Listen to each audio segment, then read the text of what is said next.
You have said, quote, America is safer with Representative Omar off the Foreign Affairs Committee. Can you help our viewers understand why you think that is? Well, I thought she held very dangerous views, which she shared on this committee. First and foremost, I sat on this committee when ILHAN Omar compared Israel and the United States to Hamas and the Taliban, somebody who can't differentiate between terrorist organizations and the United States of America and our great ally Israel is a problem on that committee. I also sat on this committee when she was saying that Venezuela and the turmoil in Venezuela was because of the United States of America, instead of rightfully putting the blame on the socialism and communism of Hugo Chavez and Nicolas Maduro. Another very dangerous viewpoint that, quite frankly, when you're on this committee, we're representing our country and our Congress to other foreign governments.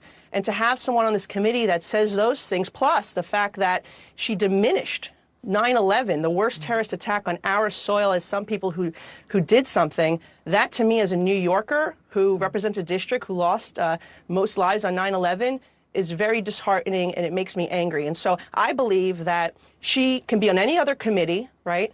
But she can't be on the Foreign Affairs Committee representing our nation to other countries. Congresswoman, to the first point you made and your objections of her, she did respond since saying that to say, quote, I was in no way equating terrorist organizations with democratic countries with well-established judicial systems.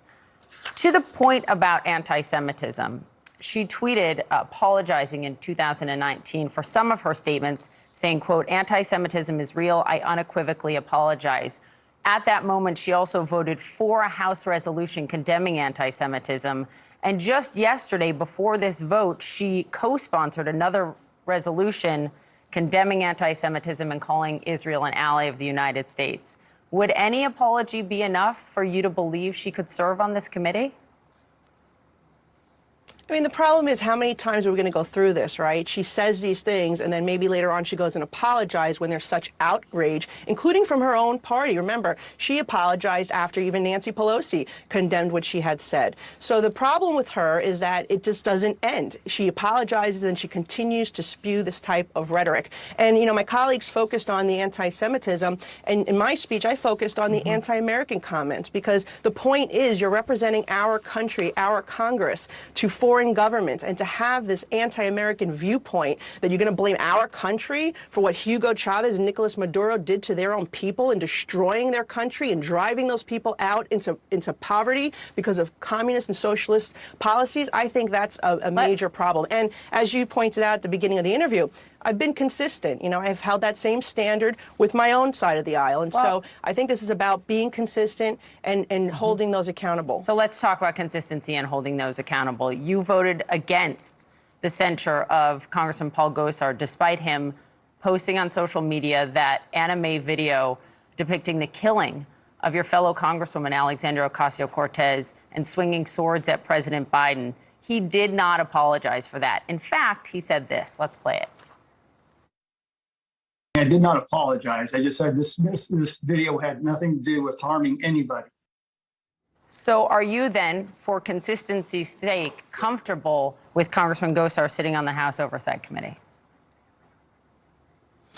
Look, I actually condemned the video, but the reason I didn't take that vote was because we were seeing how it's all one-sided, right? At that time, after voting for the Marjorie Taylor Greene vote, I had said we now need to remove Eric Swalwell from the Intelligence Committee. We need to remove ILHAN Omar from the Foreign Affairs Committee.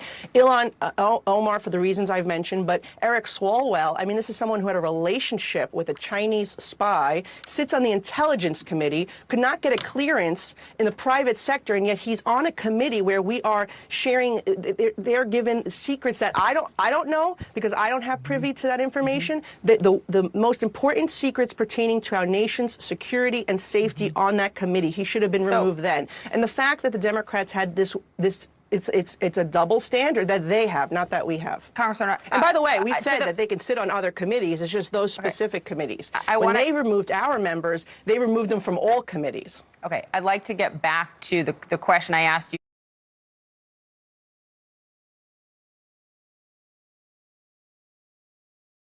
Of that claim, And a San Francisco Chronicle article cites an unnamed FBI source that says Swalwell was, quote, completely cooperative and under no suspicion of wrongdoing. The question I asked you about Congressman Gosar is, given that video, are you comfortable with him sitting on the House Oversight Committee?